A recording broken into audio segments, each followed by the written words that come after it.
Have you ever been part of a team, maybe for a big project at work or a volunteer group, something like that, where everyone was, well, really talented and passionate, but things still felt kind of stuck? Oh, definitely. Or maybe, an initiative started off really strong, but just never quite scaled up. Yeah, that happens a lot. What if your team's biggest weakness isn't really a lack of talent, but maybe a lack of strategic diversity? That's a really interesting way to put it. So today we're going to unpack this really fascinating framework. It talks about distinct functional gifts that are pretty crucial for any team's success, really. Our mission for this deep dive is to kind of explore this with you, uncovering, actionable insights that can help strengthen leaders, especially emerging ones, help you pinpoint exactly where your team's core is thriving, and maybe where it's a bit vulnerable. And what's really fascinating here, I think, is how relevant this ancient wisdom actually is to today's complex leadership landscape. Doesn't matter if you're steering a nonprofit, a tech startup, or, like you said, a community project. Right. We've definitely seen that organizations which, intentionally design for this functional diversity, they consistently outpace those that just rely on personality or hierarchy alone. Yeah, makes sense. Imagine just for a second building this high-octane task force. Everyone's ready to race toward breakthrough opportunities, only to stall right at the starting line because it just lacks the right blend of complementary strengths. Yeah. That's the paradox too many teams face, really. Yeah. And it's exactly what we'll dig into. Okay, so to really get our heads around this, let's use an analogy. Imagine a grand concert hall. Okay. From the wings, you see an array of instruments emerge. You got strings, woodwinds, brass, percussion, each one totally distinct in its sound and its function, right?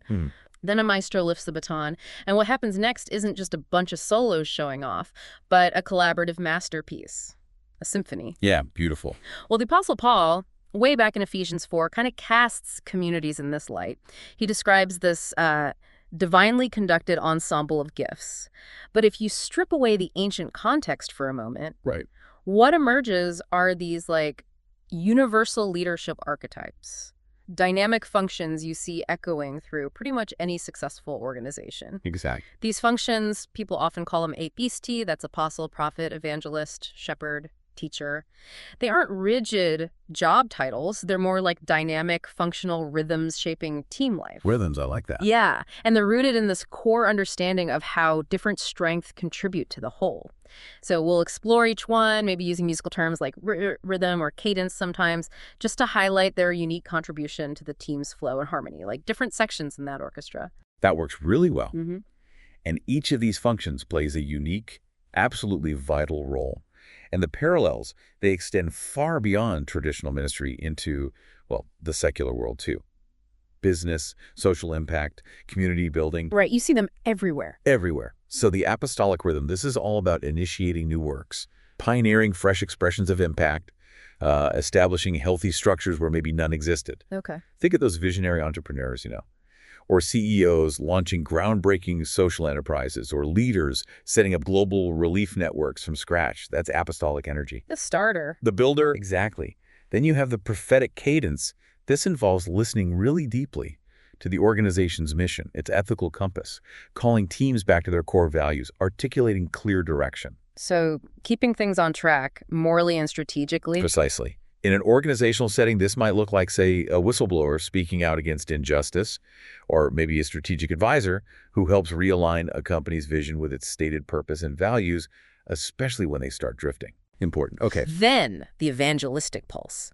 This is about communicating the good news, whatever that is for your mission or product, with passion, with creativity, building bridges to people beyond your current circle. The communicator, the networker. Yes. These are your master networkers in business, maybe artists whose work pulls people into deeper questions, or even, a startup founder just passionately telling their story to a skeptical market. That's evangelistic energy. Makes sense. Then the shepherding beat. This focuses on cultivating deep care, protecting the team, guiding individuals in their development. The nurturer. Absolutely. Could be a manager who's just masterful at nurturing team morale and well-being, or a mentor guiding someone's professional and personal growth. Really crucial for keeping the team healthy. Totally. And the last one. Finally, the teaching motif. This is about unpacking complex information with clarity. equipping people to really understand and apply truth or knowledge or skills in every sphere of their life or work. The explainer, the trainer. You got it. You're brilliant curriculum builders, trainers, making sure people get the why behind the what, or maybe thought leaders who can simplify really complex ideas so lots of people can use them. Wow, okay, 5 distinct roles. Yeah, but the genius, you see, it lies in the interplay. It's not about isolated performance. Each rhythm overlaps, contributes to the whole. That's what creates a dynamic, adaptable team. So we've laid out these 5 distinct functions, APEST, but I'm wondering, are all of them equally vital at every single stage of a project or an organization's life? That's a really critical question. Like when you're trying to launch something completely new, do certain gifts kind of rise to the forefront? Do they act as a sort of strategic spearhead? Yeah, that's exactly what the sources suggest. It's a bit of a paradox. While all 5 are definitely essential for the long haul for launching new things, especially, pioneering movements, certain functions are foundational. These 3, apostolic, prophetic, and evangelistic, they form what some call the irreducible core. They're just critical for igniting and then sustaining that initial movement. The APE. Okay, why those 3 specifically? Well, let's break it down. The apostolic function, that's our architect, our trailblazer, it's about laying foundations where absolutely nothing exists. Right, starting from zero. Exactly. Yeah. It requires this almost obsessive clarity of vision, a really robust missional strategy, and frankly, profound resilience. Without that apostolic drive, teams just lack the courage to even start or the direction to sustain a new venture. So the let's build is energy. Totally. Think of any successful founder who can paint that compelling picture of the future and then actually build the very first basic structures to get things moving. Gotcha. Okay, what about evangelistic? So the evangelistic gift, the harvester, the door opener, this function is all about creating momentum, often from scratch. It uses relational reach, that ability to articulate the core message in a really compelling way. Bringing people in. Yes. Without it, you might have a brilliant vision, but as one source puts it, you get no harvest. Think about a really skilled networker who can open up entirely new markets or partnerships just from one impactful conversation. That's the evangelistic pulse in action. It gets the word out, creates buzz. Okay, A and E makes sense for launch. Why prophetic? Isn't that more about correction? Good question. The prophetic gift, our compass and corrector, its role at launch, is crucial for alignment. It's about staying true to the original blueprint. The why. Exactly. The core mission, the ethical compass, the strategic North Star of the whole thing. It brings moral clarity and really vital spiritual or maybe organizational discernment right from the start. So it prevents starting off in the wrong direction. Precisely. Without it, a team may succeed outwardly while drifting inwardly, as the saying goes. They could lose their soul, even while achieving initial success. Think of that key advisor on the founding team who constantly challenges everyone to stay true to the founding principles, especially when it gets tough or tempting to cut corners. Okay, I see it now. The vision setter, A, the message spreader, E, and the course keeper, P. You nailed it. Together, their voices form this sort of symphony of discernment right at the beginning. No single perspective is enough on its own, but all 3 are absolutely essential for ignition. That makes perfect sense for getting something off the ground. You absolutely need those catalytic functions. But okay, what happens next? Once that initial surge of movement starts, once new people are actually engaged, communities start to form. That's when I imagine the other functions become really critical. Absolutely, you're spot on. Once that initial pioneering work starts bearing fruit, you've got new believers or new community members or early adopters gathered. That is precisely when the shepherds and teachers step forward. S&T. Right. Their role becomes absolutely crucial for maturity and, importantly, sustainability. They basically consolidate and deepen what the AP and E launched. Okay, so how do they do that? What's their specific role? Well, the shepherd, they nurture the community. They build trust, address wounds, manage conflicts that inevitably arise when people come together. The people person. Exactly. This function is just essential for the relational and emotional sustainability of any group, making sure people feel seen, heard, cared for. Without that shepherding piece, that initial enthusiasm, it can burn out really quickly. People drift away. Yeah, I've seen that happen. Okay, and the teacher? And the teacher, they ground the movement, the community, the organization in sound understanding. They ensure intellectual and Ethical maturity. They train people to discern truth from error or good strategy from bad within that context. So building depth and understanding. Exactly. It's vital for long-term health. Prevents drift, ensures consistent growth, makes sure everyone's on the same page conceptually. Okay, so AP gets it started, ST makes it last. In a nutshell, yeah. But here's a really counterintuitive truth we need to highlight. While these gifts, S and T, are indispensable for maturity, if you introduce them too early, especially without that strong catalytic energy from the core APE trio already in place, Uh-oh. What happens? they can actually lead to stagnation. Really? Too much care in teaching can slow things down. It sounds weird, but yes, pioneering requires movement before maintenance. You can't consolidate something that hasn't actually been launched or gathered momentum yet. Okay. So putting in premature structures, overemphasizing internal systems, and deep teaching before there's real outward energy, while those things are good for stability later on, they can inadvertently stifle the very momentum that initiated the work in the first place. It's about timing. Wow. That's a really key insight. The order matters. It really does. This whole framework really comes alive, doesn't it, when we start looking at how different team compositions actually function in the real world. Like you said about the orchestra, every team can have its unique sound, its strengths, but also its dissonances, its weak spots based on who's playing. Exactly. Let's maybe look at some of those team profiles, those real-world examples. Let's do it. Yeah, we can definitely profile a few common types of teams based on their dominant gifting, if you will. Okay. So first up, let's call it Team Alpha. This is the catalytic core team, really strong in those apostolic, evangelistic, and prophetic gifts we just talked about. The APE team. Right. This team is like ideal for launch phases. Yeah. They're vision-driven, they move fast, they're very outward-oriented, and usually pretty spiritually or missionally aligned with their core purpose. Sounds great for starting things. It is. But here's that counterintuitive truth again. The very energy that launches something groundbreaking, if it's left unchecked, it can become its biggest destructor. Well, without intentional shepherding and teaching coming in at the right time, these teams are really prone to relational deficiency. Roots don't go deep. And there's often a high turnover risk. That intensity, without the nurture, it often burns out both the team members and the early adopters or converts. Right. All gas, no brakes, maybe poor steering sometimes. Kind of, yeah. Yeah. Okay, next, Team Beta. This is the stabilizing center, dominant in shepherding and teaching gifts. The S&T team. Exactly. They offer deep care for members. They're usually intellectually or doctrinally sound, very stable, very consistent. This kind of team is perfect for, say, seasonal consolidation within an established group or deep discipleship. Sounds like a healthy place to be. It can be very healthy internally, but there are weaknesses.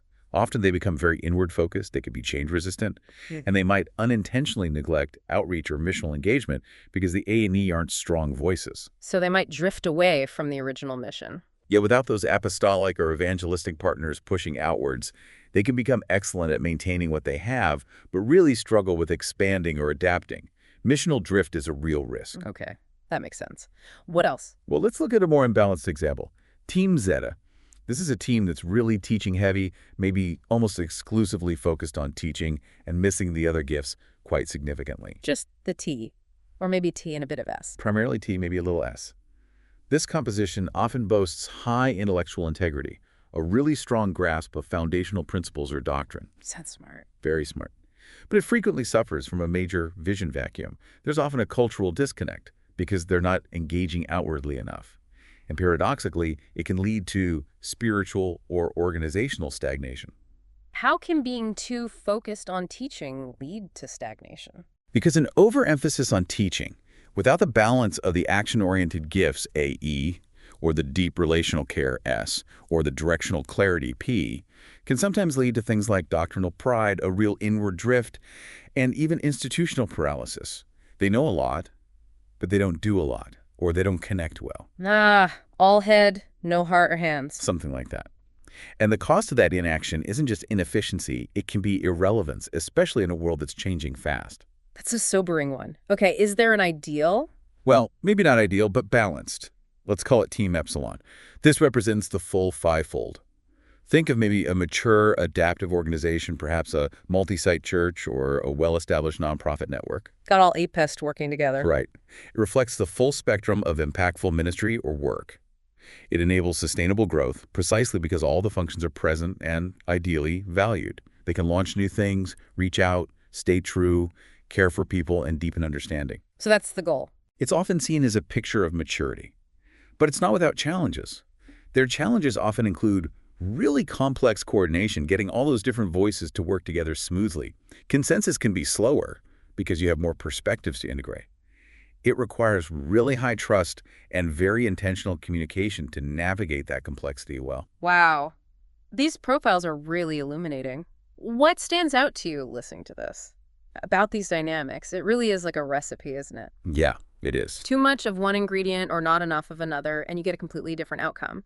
So, okay, whether you're leading a team or just participating in one, how do we intentionally build a team that functions more like that balanced symphony, Team Epsilon, instead of, a discordant mess? Right. That's the key question, isn't it? And it starts with some practical tools and honestly a deep, honest look at your own team. Okay, like what? Well, one really effective method is using something like a team gifting matrix. Okay, what's that? Think of it as a kind of functional instrumentation chart for your team. You can use self-assessment tools, but also, importantly, peer feedback, encouraging everyone to think with, sober judgment about their own strengths and the strengths they see in others. So mapping out who brings what rhythm. Exactly. It helps reveal the patterns, the gaps, the imbalances in your collective gifting. And doing this isn't just like an administrative task. It's deeply formative. It helps you actually see where the team's collective energy truly lies. I like that. A functional instrumentation chart. What else? Then, building on that, there's an exercise, let's call it mapping our strengths and gaps. Okay. This is where you guide your team to reflect together on questions like, okay, functionally, where are we strongest right now? What are our most significant gaps, especially given our current mission or goals? What do our immediate goals actually require from our gifting mix? Who on our team could maybe be mentored or developed in a particular function where we're weak? What responsibilities could we shift or adjust to better align with people's strengths? That sounds really practical. It is. And maybe the most critical question, how do we actively cultivate a culture that genuinely honors all these gifts, not just, say, the loudest or most visible ones? Right, valuing the shepherd as much as the apostle. Precisely.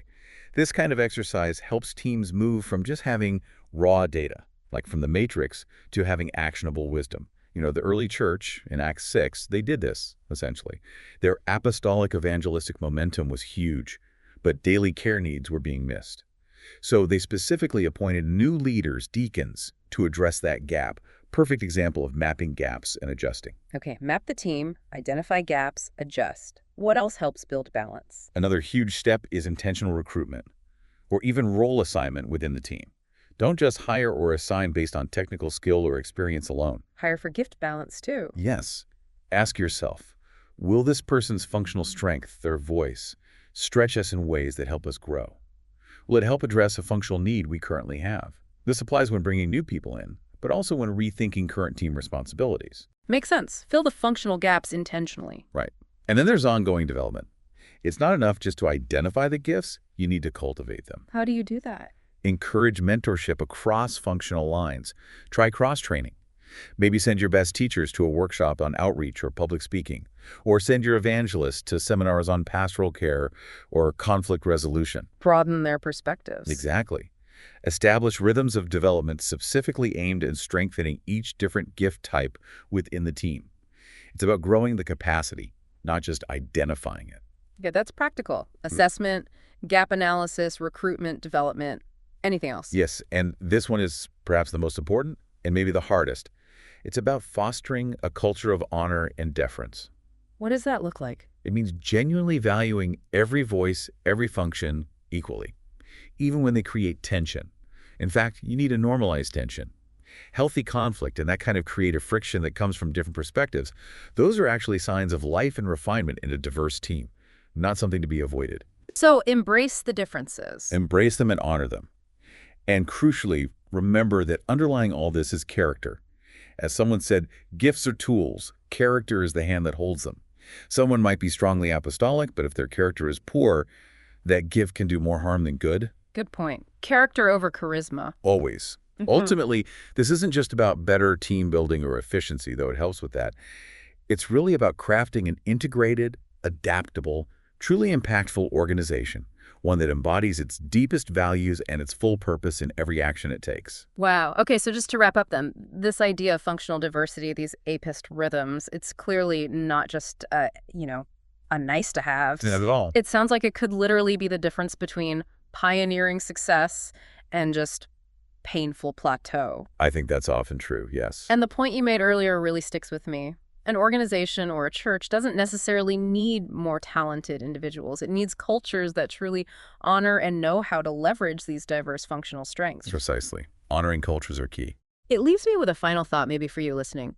If your team, your organization, your church group, if it was the only representation of its core mission or its values that someone encountered, what would they really see? Would they see the full, multifaceted character of your purpose? Or would they just see one aspect, maybe magnified way out of proportion? That's a powerful question to reflect on, and it raises an important challenge for you, our listener. What's maybe one intentional step you could take, maybe this month, to help tune your team just a little bit more toward that true strategic functional harmony? Just one step. Just one step. Because ultimately, an organization, especially the church, is called to be this living symphony, right? Where every voice is needed, every role is sacred, and every functional gift brings the whole team closer to its full potential and impact. A living symphony. I like that. Yeah. And remember, a symphony isn't usually remembered just for the soloist. It's remembered for that collective, integrated sound that no single instrument could ever possibly make alone. So let your team play on.